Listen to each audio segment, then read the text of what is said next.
Siya ang big man na inakalang papalit kay Shaquille O'Neal sa Los Angeles Lakers, ang pinakabatang player na na-drop sa kasaysayan ng NBA. Mataas ang expectation ng maraming panatiko sa mamang ito noon mga idol. Simpleng-simple lang itong maglaro, kumbaga old school. Low post na typical na ginagawa ng mga big man noong 80s at 90s. Dumagdag pa ang pagiging mentor sa kanya ni Kareem Abdul-Jabbar. Kaya gano'n na lang na umasa talaga ang Lakers sa kanya noon. Ngunit ano nga ba ang nangyari na tila naging bangungot ang kanyang kapalaran sa liga ng NBA?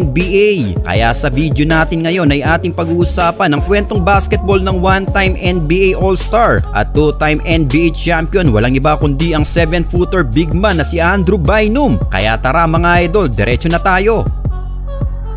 2005 NBA draft nang mapabilang ang batang-batang big man noon na si Andrew Bynum sa NBA draft. Sa edad niyang 17 years and 244 days, siya ang pinakabatang player na na-draft sa kasaysayan ng NBA. Pinili siya noon ng Los Angeles Lakers bilang 10th overall pick. Nangailangan kasi ng big man noon ng Lakers dahil umalis sa kanila si Shaquille O'Neal, kaya itong si Bynum ang kanilang nakitang papalit nga noon kay Shaq. At dahil gusto ng Lakers noon na ma-develop na mabilis itong si Bynum ay hinar nila si Kareem Abdul-Jabbar para maging mentor niya. Pero dahil batang-bata pa nga noon itong si Bynum, hindi naman nag-expect ang koponan na magiging dominante agad ito. It takes time talaga mga idol para ma-develop ang kanyang laro, lalo na sa liga pa ng NBA. Dagdag pressure din sa kanya dahil kasama pa niya si Kobe Bryant sa koponan. Kaya sa kanyang rookie season ay medyo disappointing ang rookie season nitong si Andrew Bynum. Nilagay muna siya bilang backup center noon dahil na rin hindi siya healthy sa kanyang rookie year. 47 games lang ang kanyang nailaro dahil umpisa pa lang mga idol ay may iniinda na agad itong injury. Umaverage lang siya noon ng 1.6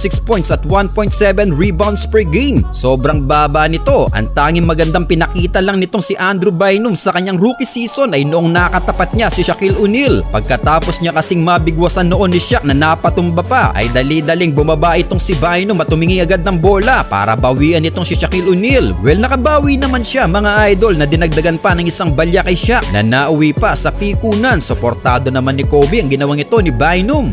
2006-2007 sa pagsisimula ng season ay na-injured ang kanilang starting center noon na si Kwame Brown. Kaya naman nabigyan ng pagkakataon nitong si Bynum na makapaglaro ng mas mahabang minuto. Umaverage siya sa season ito ng 7.8 points, 5.9 rebounds at 1.6 blocks per game. Well, bagamat nagkakaroon na siya ng impact noon sa koponan pero hindi pa rin sumasapat para makatawid sa semifinals ng playoffs ang Lakers noon. Dahil dalawang beses silang nilaglag sa round 1 ng playoffs noon ng Phoenix Suns. Well, wala talagang amor noon si Kobe Bryant kay Andrew Bynum mga idol. Katunayan ay talagang hindi maganda ang pakikitungo noon ni Kobe kay Bynum. Well, may attitude din naman kasi itong si Bynum mga idol. Dumating pa sa pagkakataon na gusto ngang ipatrade ni Kobe itong si Bynum noon para makakuha si Jason Kidd. Ngunit dahil sa magandang development ni Bynum noon ay dinisregard nila ang pag-trade dito at binigyan pa nga ng 4th year contract option itong si Bynum. Kaya sa pagsisimula ng season ng 2007-2008 ay pinatunayan ni Bynum dito na karapat-dapat siyang manatili sa Lakers mga idol. Dito ay talagang lumabas na ang kanyang magandang development dahil sa panimula ng season ay napakagandang performance ang kanyang naipakita sa koponan. Sa kanyang first 35 games na nilaro sa season ito ay nag-double digits na ang kanyang stats. Hindi lang ito sa scoring mga idol kundi pati na rin sa kanyang rebounds dahil umaverage ito ng 13.1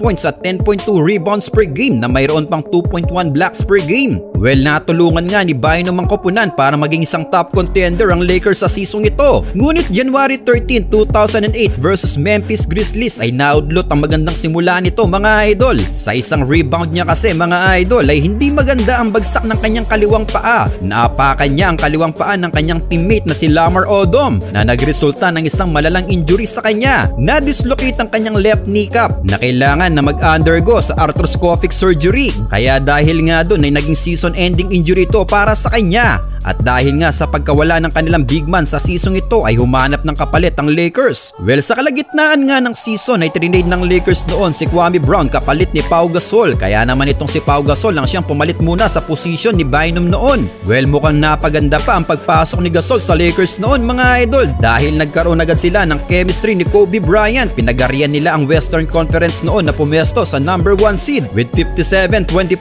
win-loss record. Kaya without Andrew Bynum ay nakarating pa sila noon noon sa 2008 NBA Finals. Ngunit natalo nga lang sila sa finals na yon sa koponan ng Boston Celtics. Sa sumunod na season naman 2009-2010 nang binalik si Bynum sa starting center ng koponan. Binaba naman sa power forward position noon si Pau Gasol. Well, maganda naman ang naging resulta ng kanilang starting five noon mga idol. Umaverage siya dito ng 14.3 points and 8 rebounds per game. Ngunit talaga nga namang sinusubok ng kapalaran itong si Bynum mga idol dahil hindi na siya nakakalaro ng buong 82 games dahil January 31, 2009 kontra na naman sa Memphis Grizzlies na magka-injury na naman ito mga idol. Na off-balance shot noon si Kobe Bryant, bumagsak at tinamaan ang kanang tuhod ni Bynum. Ang unang diagnosis sa kanya noon ay right knee sprain lang, pero after 2 days ay inanunsyo na nga na nagkaroon ito ng MCL injury sa kanyang kanang tuhod. Kaya out na naman siya for 8 to 12 weeks noon, pero hindi naman naging balakid sa Lakers ito mga idol dahil muli nilang nilagay sa starting center itong si Pau Gasol. Hindi lang yan dahil pinagarian pa nila ang liga noon na pumestong muli sa number 1 seed with 65-17 win-loss record.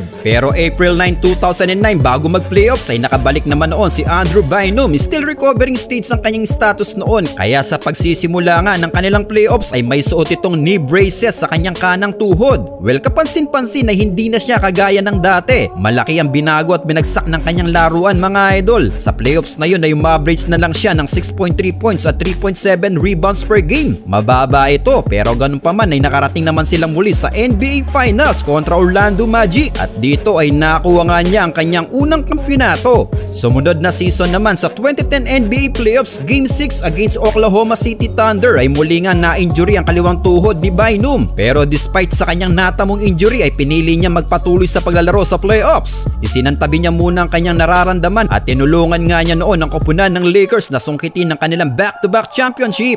Well, after nga ng kanilang kampyonato July 28, 2010 na mag-undergo na naman nga siya ng surgery. At after nga ng kanilang back-to-back champion ay hindi na muling nakabalik ang Lakers sa finals noon. Taong 2012 lang mapabilang pa siya sa kanyang una tuling All-Star appearance pero hindi na nga ito nasundan pa dahil unti-unti na din ang pagbaba ng performance noon ni Bynum. Ang masaklap pa dito mga idol ay buong season ay hindi nakapaglaro noon si Bynum sa 2012-2013 season dahil sa problema pa rin niya sa kanyang tuhod. Kaya nagdesisyon na nga ang Lakers noon na i-trade siya at napunta nga siya sa koponan ng Philadelphia 76ers. Pero ang worst mga idol dahil sa kanyang mga injury sa tuhod ay nagkaroon na rin ito ng arthritis kaya hindi siya nakalaro sa koponan ng Sixers dahil sa kanyang mga injury. Kaya July 19, 2013 nang pumirma pa siya sa koponan ng Cleveland Cavaliers, nakalaro pa siya dito ng 26 games na umaverage ng 8.4 points per game. Ngunit struggle na dito si Bynum noon mga idol kaya muli siyang trinade noon ng Cavaliers sa season din na ito. Kaya siya ay napunta naman sa Chicago Bulls na kalaunan ay winave din agad itong si Bynum dahil sa kanyang mga history ng injury. February 1, 2014 na makapirma pa siya sa koponan ng Indiana Pacers pero 2